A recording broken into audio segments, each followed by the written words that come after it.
হেম বৰুৱা দেৱৰ কবিতা এন্ধাৰ।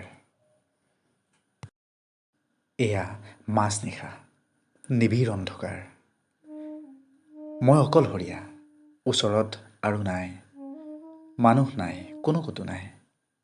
বাহিৰত ৰৈ মই শুনিছোঁ মাথোন এজাক গছৰ ক্ৰন্দন।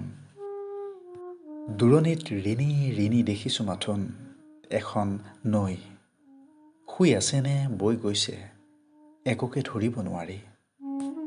ওপৰত ক'লা পাথৰেৰে বন্ধোৱা এখন অনুজ্জ্বল আকাশ। বতাহত কেইটামান ধিমিক ধামাক জোনাকীৰ পোহৰ।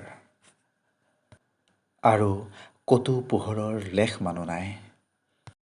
মই মনতে ভাবোঁ, এই চোকা কটাৰীৰ দৰে মোক হত্যা কৰা আন্ধাৰজাকৰ কেতিয়া অৱসান ঘটিব।